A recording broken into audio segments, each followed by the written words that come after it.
Kreml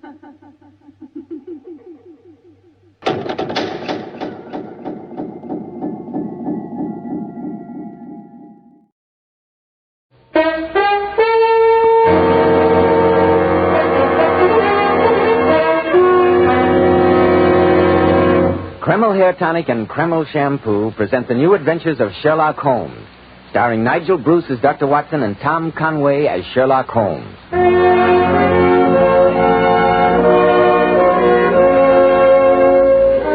Now it's time to keep that weekly appointment with our good friend and host, Dr. Watson.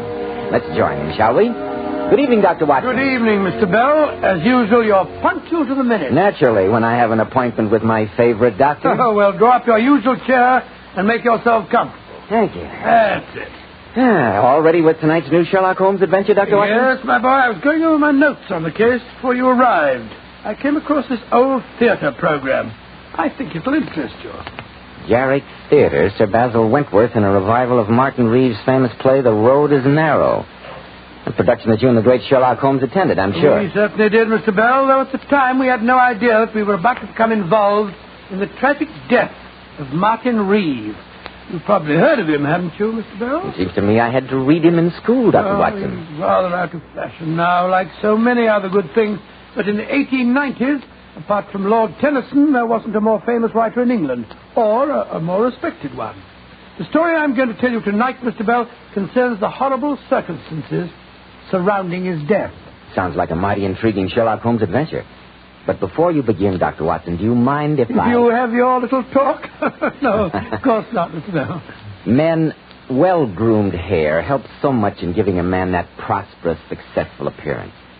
And I'm sure you want to know why Kreml Hair Tonic is preferred among America's top-flight executives. Kreml never plasters the hair down with sticky goo, which makes your hair and scalp feel so dirty. It never gives hair that old-fashioned, greasy, patent leather look. You see, Kreml is a very highly specialized hair tonic. It contains a unique and utterly different combination of hair grooming ingredients that's never been duplicated in any other hair tonic. That's why Kreml keeps unruly hair so neatly in place longer, with such a handsome, healthy-looking luster. What I especially like about Kreml is that after you use it, you can run your hand back over your hair, and your hair never feels sticky or dirty. No greasy film comes off in your hand. Yet Kreml keeps hair in perfect order from morning till night, always looking so healthy and handsome. Kreml, Kreml Hair Tonic. Now, Dr. Watson, what about the singular death of Martin Reeves? Well, Mr. Bell, that adventure began late on a foggy evening many, many years ago. Sherlock Holmes and I had been to the Garrick Theater to see the revival of Martin Reeves' play. And I remember that we decided to walk home to Baker Street. As we approached the old familiar door of 221B, our footsteps echoed hollowly in the deserted street, and the chimes of a neighboring church reminded us of the fact that it was midnight. A delightful evening, Watson. A good dinner, an excellent bottle of wine, and 3 hours of theatrical magic. Well, personally, I found the play rather depressing. Its theme is a morbid one, but the writing and construction are flawless.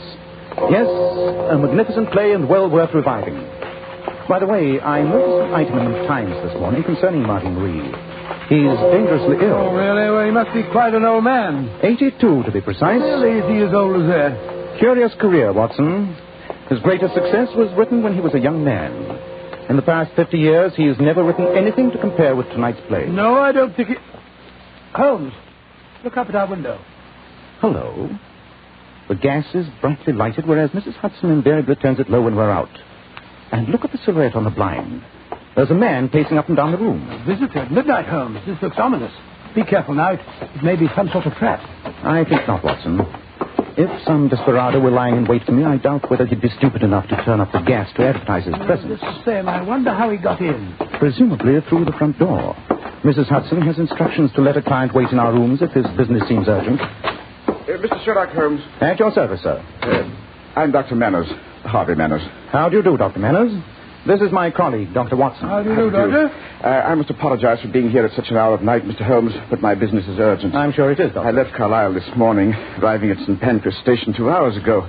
I came directly here, persuaded your housekeeper to let me wait for you. Then sit down, my dear doctor, and tell me what urgent business has brought you to London.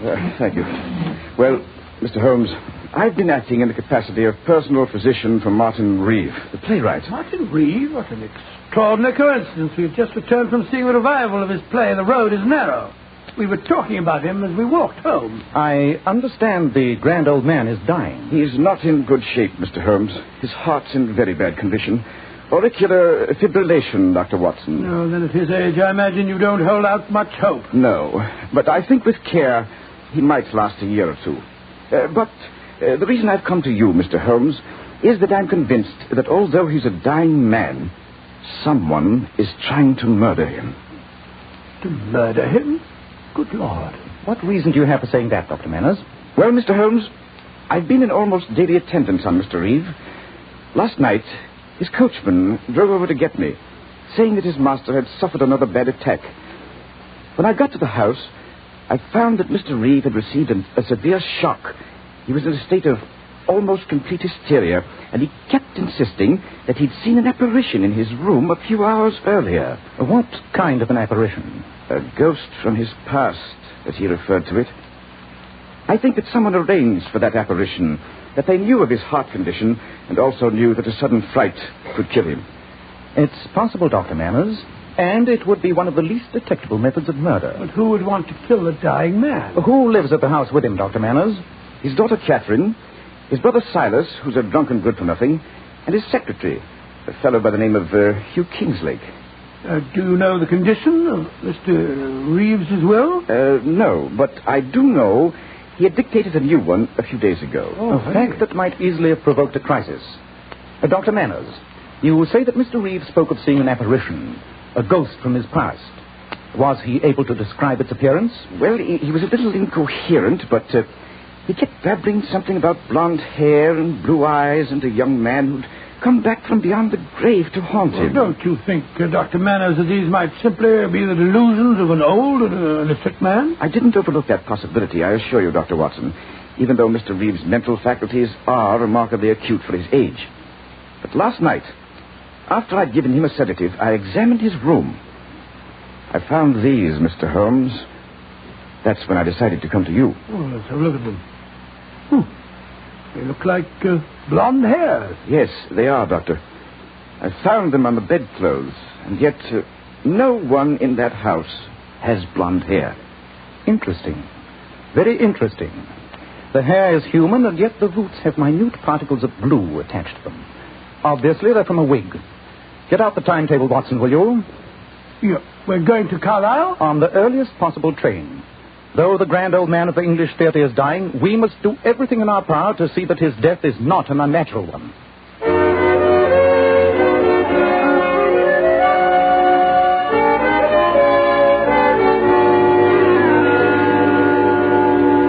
Mr. Holmes, Dr. Watson, I'm Hugh Kingslake, Mr. Reeves' secretary. How do you do? Do, sir. Your accommodations at the hotel are satisfactory, I trust, gentlemen? Entirely, Yes, thank you, well, Mr. very Kingslake. comfortable, thank you. Good. Frankly, I'm most relieved that you're here. Mr. Reeve received a severe shock the night before last. I quite agree with Dr. Manners that someone deliberately induced that shock, knowing the serious condition of Mr. Reeves' heart. Have you any idea who that someone might be? Well, it's a little difficult for me to talk, Mr. Holmes.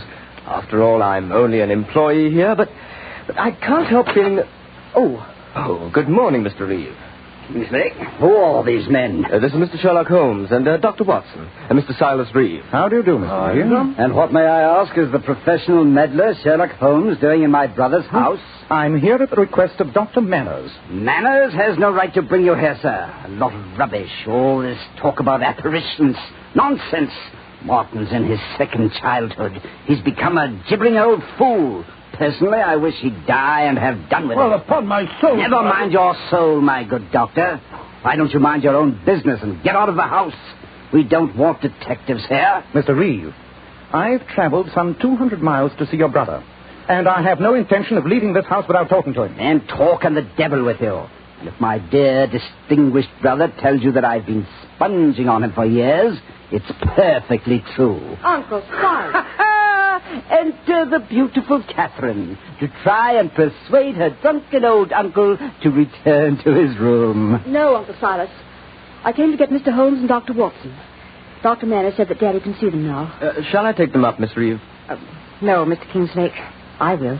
And don't be deceived by the Mr. Kingslake and the Miss Reeves gentlemen. My dear niece and this young man here have a dark secret. A secret that is perfectly apparent to every member of this household. Uncle Silas. They're in love. Delightful, isn't it? Uncle, you're intolerable. Will you lead the way, Miss Reeve? Oh, yes, Mr. Holmes. Don't forget to ask him about the play that made him so famous. You might learn some interesting facts. I must apologize for Uncle Silas, gentlemen. I'm afraid he's like this all the time these days. I quite understand, Miss It Reeve. must be very distressing for you, my dear. Oh, I'm used to it, Doctor. Here's Daddy's room. I won't come in with you. Too many people upset him. Come in. Please go in, gentlemen. I'll see you later. Ah, there you are. Who is it, Manners? It's Mr. Sherlock Holmes and Dr. Watson, Mr. Reeve. Ah, good. Good. You can leave us, Manners. Yes, Mr. Reeve. I'll see you both later. Very well, Doctor. Come. Sit on my bed. That's it. How are you feeling, sir? Old and ill. But I'm glad you're both here. Manners displayed unusual enterprise in persuading you to visit me. There's been a lot of nonsense printed about my impending death. Anyone would think a great man is dying. The author of The Road is Narrow is a great man, Mr. Reeve. He was a great man, Mr. Holmes. What do you mean, sir? The author of that play died 45 years ago. What? And yet, his ghost appeared in this room 2 nights ago. Mr. Reeve, are you saying that you didn't write The Road is Narrow? Yes, my boy, I am. And it's a secret that's been gnawing at me for years. Now that I'm on my deathbed, I'd like to clear my conscience. Then who did write the play, sir? A young friend of mine, by the name of Colin McGrath. I started life as a lawyer's clerk in Keswick, a few miles from here. Colin lived in the same village, and we became great friends. One day, he gave me the manuscript of his play to look at. And I realized it was a work of a genius. Suddenly he died. And no one knew about the manuscript. You claimed it as your own, sir. Yes. To my eternal shame, I did. Now, I want to make amends. Mr. Holmes, I want you to find out if any heirs of Colin McGrath still survive. If they do, I'll give them half of my estate. Mr. Reeve, does anyone else know of this, fraud? Yes.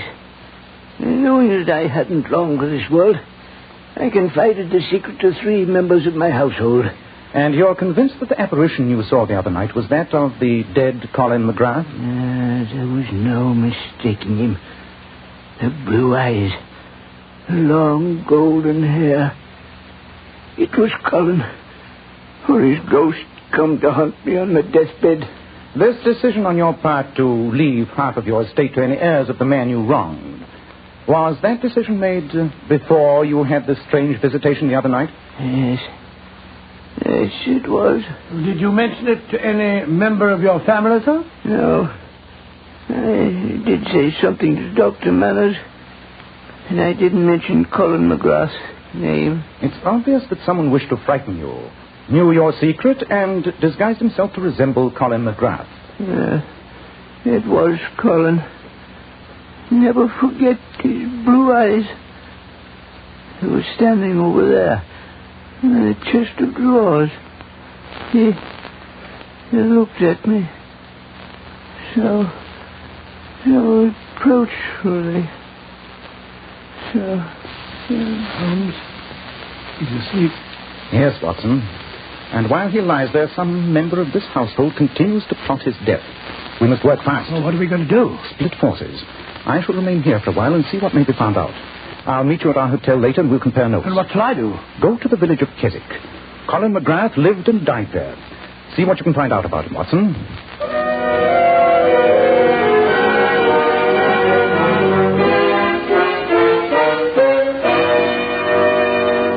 Of course I remember remember Colin McGrath? Well, I should be very grateful for any information about him, madam. As postmistress, I imagine that very little village gossip has escaped you. Of course it hasn't. I remember the McGrath boy well. He was no good. Didn't he marry poor old Mrs. Northcliffe's granddaughter Susan and then go and desert her just to kill himself? And the poor girl was going to have a baby. No good on earth. That's what young McGrath was. And you can tell him I said so if you ever reach the place I'm sure he went to. Oh, so they had a child, you say. What happened to it, madam? How should I know? I'm only the postmistress. You'd better go and see the vicar, young man.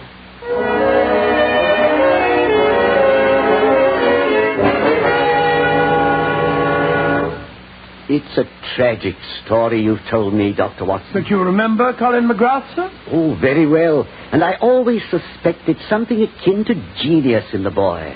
But he burned with too hard and gem-like a flame. As Walter Pater has said, he burned himself out, destroyed his life, and poor Susan Northcliffe's with it. She died of a broken heart less than a year after his death. And their child? There was no money. No one to look after the boy. He was sent to an orphanage in Liverpool. Then that child, if he's still alive, stands to inherit half of Martin Reeve's fortune. If only we can find him.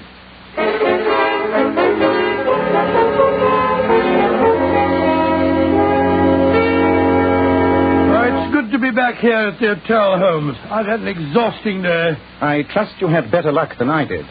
What did you find out? That Colin McGrath had a child, that his wife died shortly after the child's birth, and that the boy was sent to an orphanage in Liverpool. In Liverpool? Go on, Watson. Well, the vicar gave me this photograph of Mrs. McGrath. It was taken on their wedding day. Let me see it. But this is amazing, Watson. One of our problems is solved. Well, I'm best if I see how. Let me explain it to you. After you left, I had quite a long talk with the secretary, Hugh Kingslake. It transpired that he knew nothing of his parents. He'd been raised in an orphanage, and the only memento he has is a picture of his mother. A picture that he carries in his watch. And that picture is a duplicate of this one. Great Scott, and the fellow calling himself Hugh Kingslake is really the Colin McGrath heir. Precisely. A fantastic situation indeed. Come on, old chap. Grab your hat and coat. We must drive over to Mr. Reeves and break the good news that the missing heir is a member of his own household. We're still no nearer finding out who's been trying to frighten old Mr. Reeves. Surely that's obvious now, Watson. Come in. Dr. Manners, what's wrong? Please come at once, both of you. It's Mr. Reeve. Hot? Yes, Dr. Watson. This evening, he had another visit from that apparition. I'm only afraid this time the devilish plan may work and that Martin Reeve won't live through the night.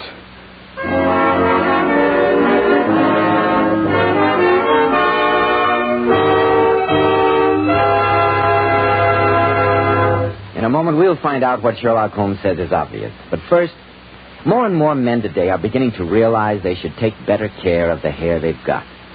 And when you buy a hair tonic, why not get your money's worth? Why not enjoy the extra advantages of Kreml hair tonic? Kreml contains a special combination of hair grooming ingredients which is found in no other hair tonic.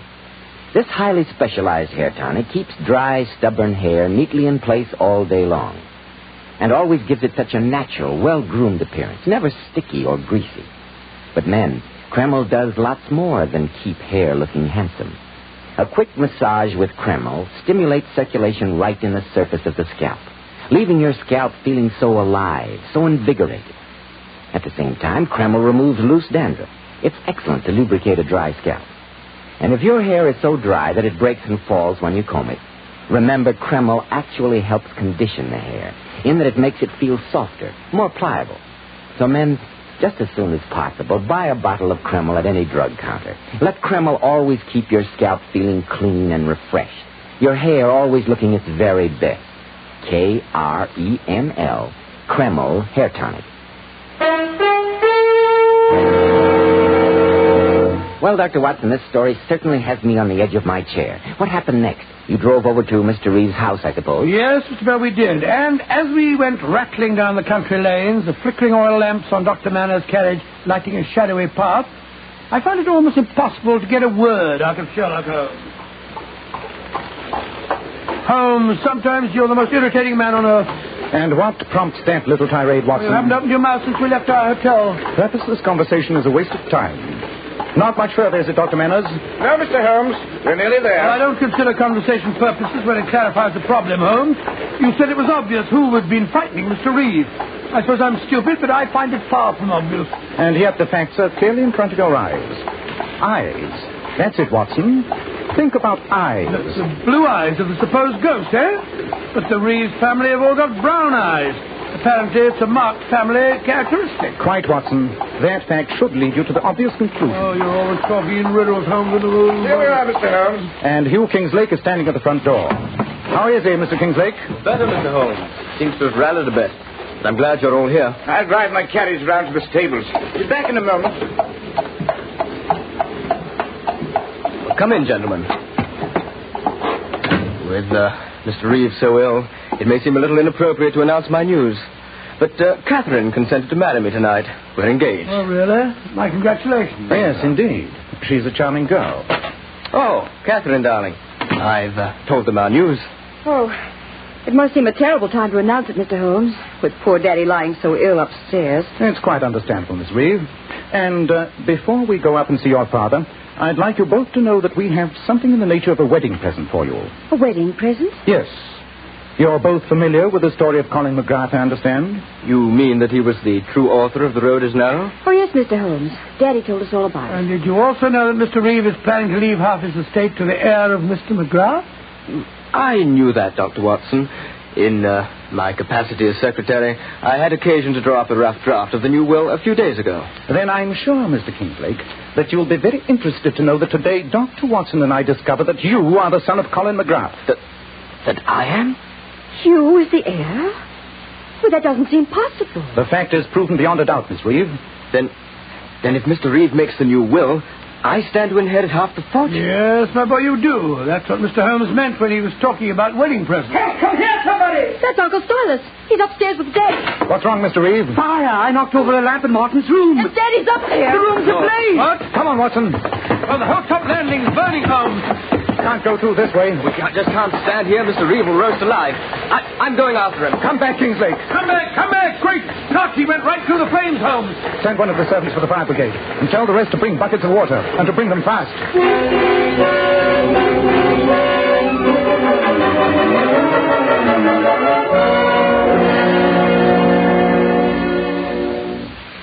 Dr. Watson, how is Hugh? Well, he's going to pull through, Miss Reeve. He's badly burned, but he'll be all right, won't he, Dr. Manners? Yes, a few weeks in the hospital, and he'll be as good as new.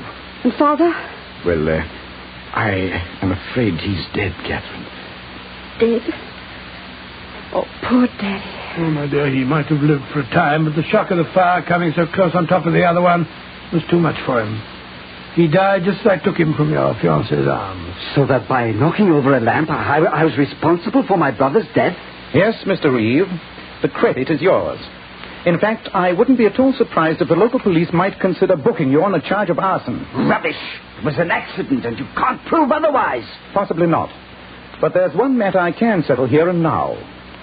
2 nights ago, someone in this house tried to murder Martin Reeve by posing as Colin McGrath. The same despicable action was repeated tonight. Well, one person that we can eliminate is Hugh Kingslake. He nearly gave his life just now, trying to save his employer. Then who was responsible, Mr. Holmes? A feature of the impersonation that especially struck your father, Miss Reeve, was the color of the eyes. He described them as a brilliant blue. Then that rules out Catherine and me. We both have brown eyes. Precisely, Mr. Reeve. I have devoted some considerable study to the art of disguise. There are wigs and methods of altering height and weight. But the color of the eyes cannot be altered. Watson, 10 minutes ago you had the opportunity of examining Mr. Kingslake's eyes without the tinted glasses he's in the habit of wearing. Well, they did fall off when he stumbled back down the back stairs, but I can't say that I noticed the color of his eyes. They were blue, Watson. Brilliant blue, just as his father's were before him.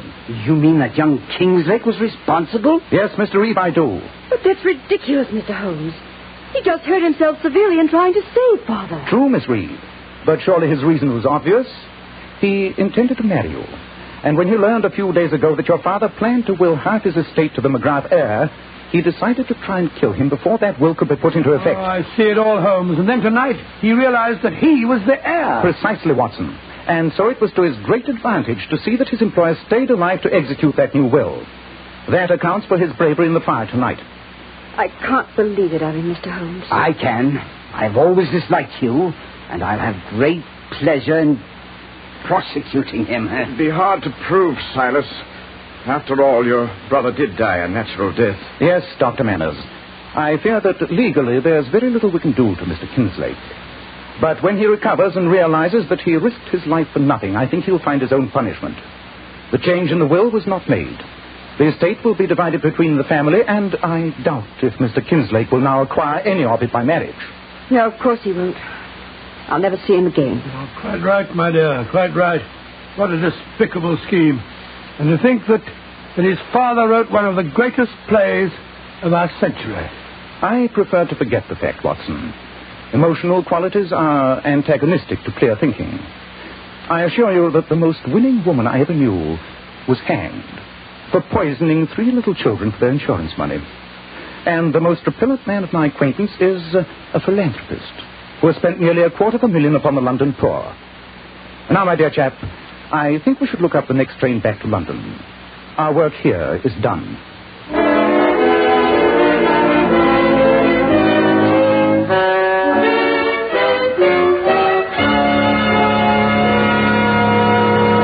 In a moment, we'll hear about next week's story. But first, girls, here's a sensational beauty tip from some of the world's most divinely beautiful girls.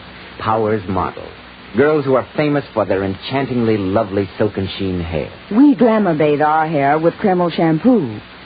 And really, ladies, you'll be amazed how Kreml shampoo brings out all your hair's natural sparkling beauty. It leaves hair shimmering with brilliant highlights that last for days. And you can always count on Kreml shampoo to thoroughly cleanse your scalp and hair. It never leaves any dull, cloudy film. Then, too, the beneficial oil base helps keep hair from becoming dry and brittle. That's right. Kreml shampoo leaves your hair so much softer, a silkier hair with satin smoothness. Your hair holds a better wave, too. So, ladies, buy a bottle of Kreml shampoo at any drug counter and see how easy it is to have naturally lustrous hair, a vision of beauty. Kreml, Kreml shampoo. And remember, a bottle of Kreml hair tonic or a bottle of Kreml shampoo makes a fine addition to that Christmas stocking. Well, Dr. Watson, I won't be seeing you before next Wednesday, so I'd like to wish you a very Merry Christmas. Oh, thank you very much, Mr. Bell, and the same to you, my boy. I'd also like to take this opportunity to extend the season's greetings to all our listeners and all our friends. On behalf of our sponsors, on behalf of Mr. Conway and myself, and on behalf of Mr. McKnight, our director. So, Dr. Watson, we'll be meeting again next Saturday night. What new Sherlock Holmes adventure are you planning to tell us then? The strange story of a weird jungle music that was heard in the peaceful English countryside and of a diabolical plot that failed. I call it The Singer Affair of the White Cockerel.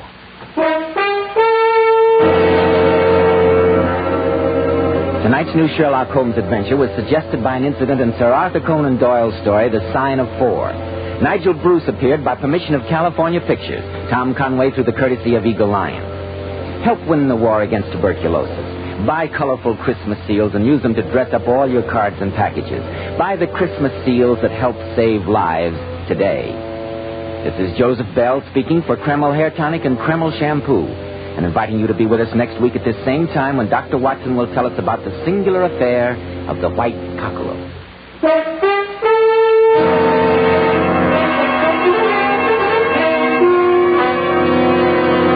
This is ABC, the American Broadcasting Company.